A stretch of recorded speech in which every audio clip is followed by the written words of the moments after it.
Nick, go ahead. Hey, Jameson, just wanted to ask if you were pitching Bryce Young as the Heisman winner, what would your pitch be? My pitch would be for him to win it. He's had an incredible season. He's done a lot of great things, helped the team out in very tremendous ways, and he's just been a big part to the offense and the team totally. So my pitch would be for him to win it. Charlie Potter, you're next. Asking about another teammate, he's obviously on the defensive side of the ball, but for Will, just what kind of impact has he made this season? And yesterday, with him not being named a finalist, do you guys think he was deserving of a spot in New York? I think he was more than deserving of a spot in New York. Will has had one of the best seasons I've ever seen a defensive player have. He's been a great add to the team. He's done very well on the defensive side of the ball, helped the offense get the ball back a bunch of times. He just played his role, and he's been a very good player and very good person to the team this whole season. My pitch would have been for Will to be in the Heisman race too also. Tony, you're next. Jameson, you had a couple of your Ohio State teammates at the game. Just how cool was that? And then also, have you had a chance to kind of reflect on this season? And were you even expecting this much success when you transferred to Alabama? It was pretty good seeing Chris and G. I actually hit those guys up and asked them, "Did y'all want to come to the game?" They were quick with it. They told me yeah, so I got them to the game, and that was pretty good seeing my guys at the game. And coming into the season, I just had goals to go really far in the playoffs. I really didn't have any goals on accomplishments, touchdown stats or anything. I just wanted to play real good football and get back to the national championship with my team. And as you can see, we have a chance at doing that coming up. Ivan Mizell, go ahead. Hey, Jameson, have you ever seen Bryce get rattled on the field during the week or in a game? I would say no, because if you were watching the game versus Auburn, we were down like 10-3, 40 seconds left. That last drive, Bryce had a smile on his face. So I would never say I've seen him rattled or intimidated by anything. He knows I feel like he has the mindset that he knows he's going to get the job done, and that's very great with Bryce and his mindset. Did he? What's the most amazing thing you've seen him do since you got to Tuscaloosa? Bryce makes a lot of plays, so I probably couldn't pin that down on one thing, but he amazes me a lot with the running game he has, and also like some of the passes he makes is just incredible. Bryce is great. Mike Rodek, you're next. Jameson, did you see Georgia adjust at all after John went down, adjust their defense? And just what are you expecting going forward from defenses with John injured? I wouldn't know what to expect going up. Pretty much coming up, we're going to watch a little film, see what these teams do, see what Cincinnati does and how they play things. But I didn't see – I seen a small adjustment, pretty much just over-the-top coverage after my guy Mesh went down. So that was pretty much it. But other than that, none really. And just to follow up real quick on that, what was it like for you emotionally seeing him go down and suffer that injury?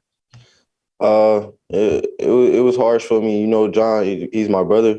I mess with him real good. When I came in, he was one of the first guys to get me under his wing, and we just started kicking it. And that's my brother, man. It was pretty hard seeing that happen.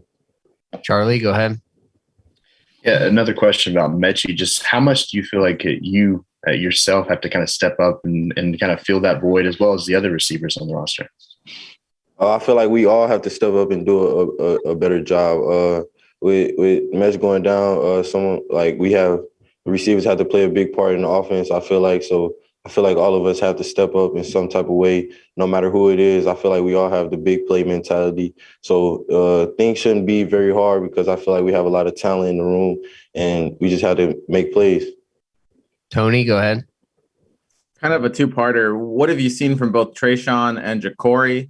And then how similar is there what they can do to what John could do, on the field? I feel like those guys can do the same thing, honestly, because you've seen flashes of those guys early in the season, and the way they stepped up and made plays when their name was called. I feel like we're in good shape and everything, so I don't see any drop offs happening. So that's a good thing. Mike Rodak, go ahead. And you've made a couple big plays in special teams the last couple games too. Just what were those conversations like when you were asked to play special teams, and what's it been like? Actually, I asked to play special teams, and it's great, man. I just love being on the field. I'd rather be on the field on that fourth down and be on the sideline. It's great just going down with my teammates, making a play. Yeah, that's my mentality. Go down, and make the tackle. I want 0 return yards, but I got a couple. Any other questions for Jameson? Go ahead and raise your hand. All right. Thank you, Jameson. Bryce will be next.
No, I think it got delayed.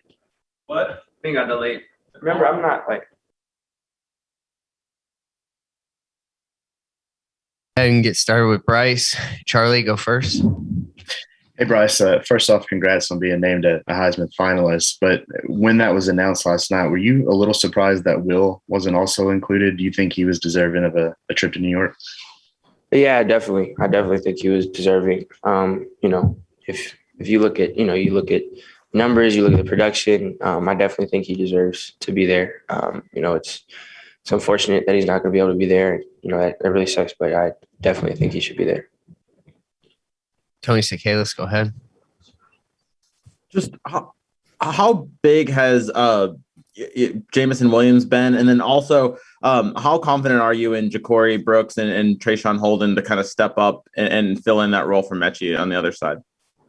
Yeah, JMO stepping up and playing like he did in a big moment. Honestly, it's not something that I would say is surprising for me.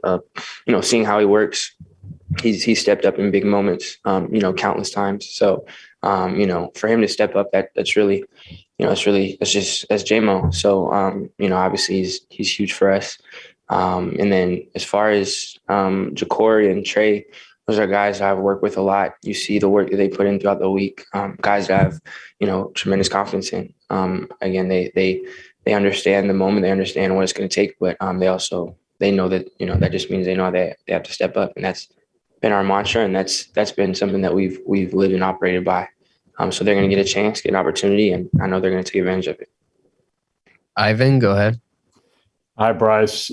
Two things on the same topic. One, how did you learn growing up? How did you learn not to get rattled on the field? And two, when was the last time you felt rattled on the field?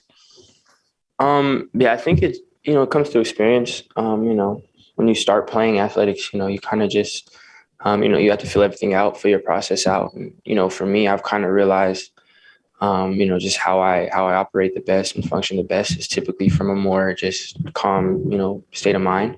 So for me, it's just being in that that mindset, as much as I can, just to try to maximize, my efficiency and do what's best for the team.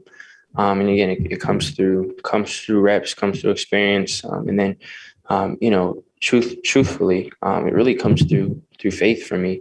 For me, how I kind of look at everything is, I'm not really in control, I would say, of what happens. I'm not in control of outcome. For me, I'm a vessel, and I'm a tool that's being, used and manipulated. So for me, everything's already written, everything's been determined, and, I have complete trust and faith in, where everything, how everything's going to unfold. So for me, that kind of clarity, that really takes, any sort of pressure, like not urgency, but any sort of any sort of tenseness out for me. That's just kind of what I believe. That's how I live by. So for me, that's how I view it. So because of that, it kind of helps me, it helps me be in the mindset that I am. Do you remember the last time you were rattled on the field? Rattled? I wouldn't say, I'd say as a, individually as a team, there's definitely times that, things don't go as planned, and you might have struggled on a rep. I might have missed a throw. I might have missed a read, a protection, whatever it may be. But for me, in those times, it's about how quickly you can get to the next play as a unit. How quickly can we turn the page? How quickly can we, just flip the chapter and make sure that we're ready to fix whatever needs to be fixed and go on to the next play, next drive, next series, whatever it may be. So for me, anytime something that happens and adversity hits, which it always is going to, it's about how you respond. So that's kind of how I choose to look at it. Blake Topmeyer, go ahead. Yeah, Bryce, I had two questions. Number one, what would it mean to you if you were to become the first Alabama quarterback to win the Heisman? And then number two, of all the plays that you've made this year, which one stands out maybe as your favorite play that you've made? It obviously would be a huge blessing to follow the great quarterbacks that we've had, and to have this opportunity.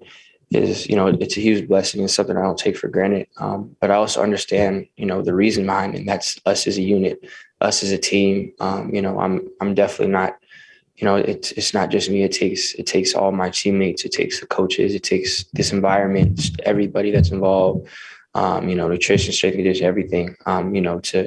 To get opportunity to go after accomplishment like this. So I'm truly grateful to be in the position that I am. And as far as an individual play, for me, I would say even for as far as individual, the biggest moments, I don't know if I can pinpoint a specific play, but really kind of the biggest moments come through when you see people, when you see people, one, they're all on the same page, but really when you see newer guys be able to step up and make plays in positions where they might not have been expected a week before or whatever it may be. So whether it be a running back that had to step up, whether, it was Roydell, it was Jace, it's Trey, with a hurdle, or Roydell scoring in A&M, Jace making as many plays as he did.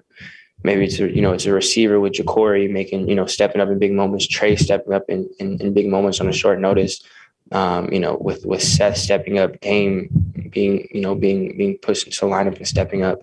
I think it's really, I can't pinpoint an individual play for that, but for me, the most exciting moments and the best moments for me are when you see guys just be ready and their time being called, and them to be able to capitalize and really come in and us be on the same page despite, whatever adversity might have hit. Casagrande, go ahead. Yeah, growing up, what did the Heisman Trophy mean to you when you were watching as a kid? Who was the first guy you remember seeing win a Heisman? It's a good question, actually.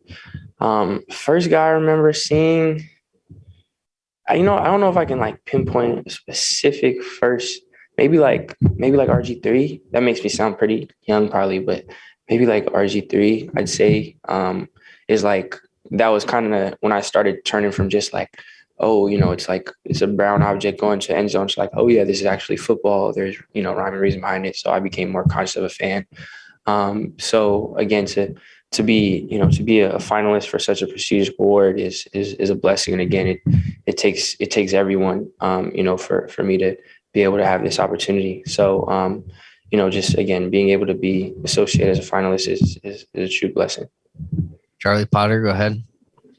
You're also earlier this week by your teammates recognized as not only the MVP of the team, but a team captain. Just what do those two things mean to you, given that your teammates are the ones that vote on that? Yeah, no, that means everything to me.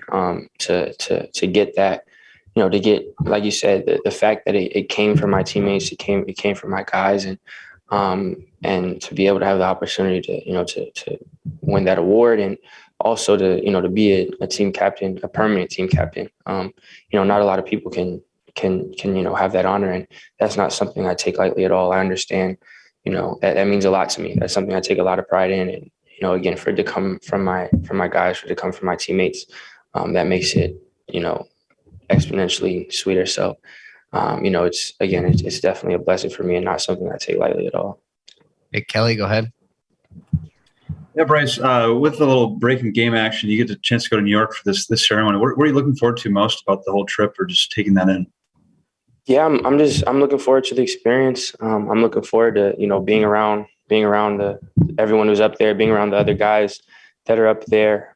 So, the whole experience in itself, that's something that's invaluable, and again, a blessing to have, and something I'm going to hold, just the opportunity to go to New York. That's something I'm going to hold on to for the rest of my life. So, all of the experience, and, being able to be around those guys as well.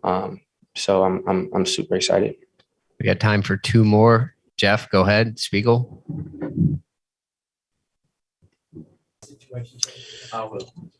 Yeah, Bryce, I know you're a big football fan. I know you're a big Mac Jones fan. What were your impressions of last night's Bills-Patriots game, and Mac throwing 3 passes and them still winning the game? And have you ever been part of a game where you only threw 3 passes and you guys won? Yeah, I think you said what was most important. They won the game. Mac won the game. That's what's most important. Mac's going to do whatever it takes to win, and that's what I strive to do. That's what all the quarterbacks try to do. do what it takes to win, and that's what Mac got done. So, I see a win in their that category, and I haven't thrown 3 times a game, and I also have never played in. I don't remember what the conditions are, but those type of crazy conditions. So that's why. But yeah, like you said, Mac won the game, and that's always knowing Mac, that's what he cares about the most. So, it was a win. All right, last one with Ivan. Go ahead. You're muted, Ivan. Sorry. As a kid, you always played with older age groups. And I was reading that you were in 7th grade playing with high school seniors. What did you learn from playing with older kids, and how did you keep them from picking on you? It was just, I guess that was just, for me, that was always someone I was just more comfortable around. I guess when I was younger, at least I was more comfortable, whether it be sports or, especially through sports, but just hanging around older kids. And, for me, when it came to like playing older age groups, wanting to push myself, wanting to find the best competition, want to be challenged. So that was always, a big emphasis for me. But, it was just, I don't know if it was like, trying to keep people from picking on me or being off of me, just more creating genuine relationships with those people. And, just as a normal kid is having friends and being around people, to me, it wasn't even really like oh my gosh, I'm around people that are older, I'm playing up. I was something I was just kind of used to. And I feel like a lot of people kind of just, after a certain point, people get used to it too. So it wasn't really a huge dynamic after maybe like initially meeting people or being around them. That was just friends, teammates, whatever it may be, but it wasn't really a huge dynamic. All right. Thank you, Bryce. Will be next.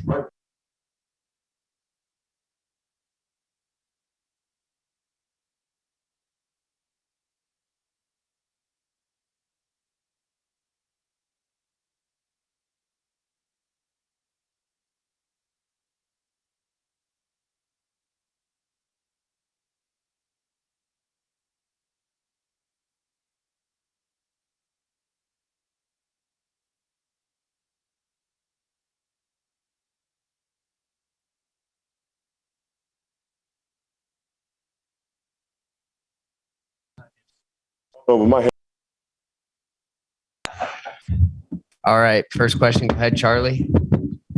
Yeah. Hey, Will. I know throughout the season you said you were more focused on getting to a national championship instead of the Heisman and individual awards, but were you maybe a little bummed out that you didn't get an invite to New York? Yeah, that's still kind of the same thing I'm on right now, just getting to a national championship. But, it's God's plan. It's not my plan. So I'm just following what God's got for me. And, I'm just going to keep on rolling. We good. Bryce there. We straight. Michael Casagrande, go ahead. Are you familiar with Aiden Hutchinson's game from Michigan? I know you guys get a lot of comparisons, but are you familiar with him and what he's done this year? I've seen a couple of things on like the internet and stuff like that. He's a hell of a player. He's very physical. He can pass the rusher. So, all credit to him. Congratulations to him as well. Tony, go ahead.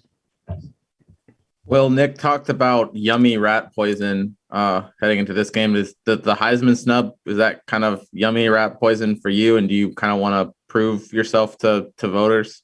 I have nothing to prove to anybody. It's all what I do. Nobody expectations higher for me. Nobody standards going to be higher for me. It's all about what I do and the expectation I have for myself. So I'm just going to keep doing what I've been doing this whole season. Nick Kelly, go ahead. Well, you talked after the game about how Bryce was a deserving Heisman winner. What would your pitch be as to why he should win the Heisman? If you just go back and watch the whole season from beginning to right now, Bryce is very smart, very instinctive. He can make plays even in the toughest situations. He can get away from getting sacked and everything. And his preparation the whole week and his leadership skills, I think that's what it takes, just being a leader, a vocal leader, showing people what is to do the right way. He comes to work hard. He never slacks. And I think that's why he should be where he is. And obviously he's there. So that's why I think that. Mike Rodak, go ahead. Yeah, I think you were in Charlotte last night for the Nagurski. Just when did you find out about the Heisman finalists? And is that during that whole banquet that you were at? It was kind of like right before I found out. So, yeah, it was going on while I was there. Just to, I guess, follow up on that, just what was it like to be at that banquet and to win the Nagurski? You know, it meant everything. You know, he was a hard player, a really hard player. His story and everything of how he became the man he was and the person he was and the people he impacted. I mean, and the people who won that award before me, it's a tremendous blessing. And I'm happy that I was able to win that award. And it means the world to me. Charlie, go ahead. At the banquet on Sunday, your teammates recognized you as not only a team captain, but the most inspiring player. Just, I know individual accolades may not be something you focus on, but what does it mean for those two things to gain those, given that your teammates vote on them? You know, I think it means a lot. I have to stand here to say that I am that person because of my teammates, just allowing them to trust me and, you know, just seeing how I work every day and everything like that. I just give all credit to them because, you know, they push me and help me be better every day as long as my coaches and my parents. So, I mean, just for them to acknowledge that, it means a lot to me. Ivan Mizell, go ahead. Hey, Will, what's the most amazing thing you've seen Bryce do either during the week or on Saturday? Is there a play that sticks out in your head?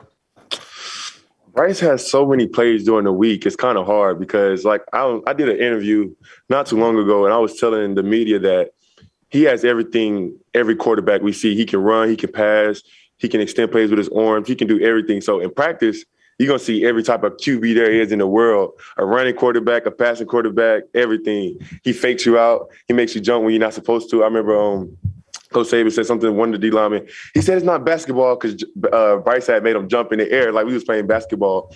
That's one moment in the game, probably in the Auburn drive. That's probably one like historical things I've ever seen before, and how he kept his composure and everything like that. It was great. Do you usually watch the offense? I mean, where were you for that Auburn drive? Oh, I was right on the sideline watching the game, of course. You try to watch the game. You're not back there resting or anything like that?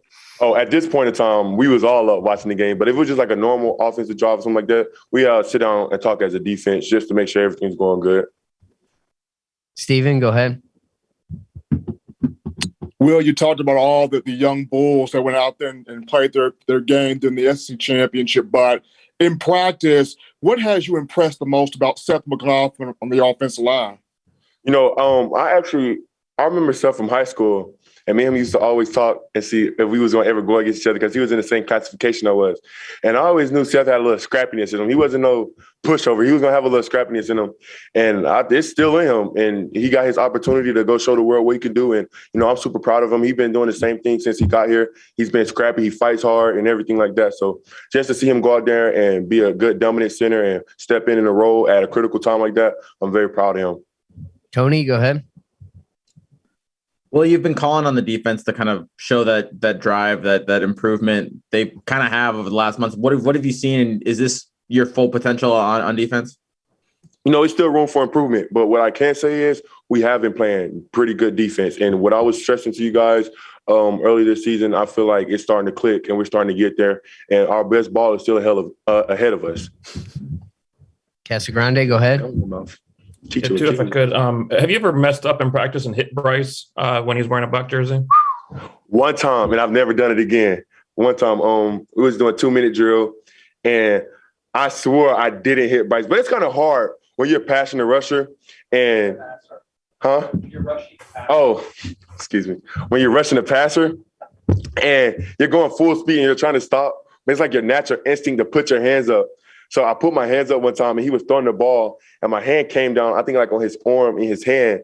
And like the whole practice, it just was like, is Bryce okay? And I was like, I got my coach, Sal, he cussed me out. He's like, I told you, you stupid. But yeah, it's okay. We good though. But that's the only time.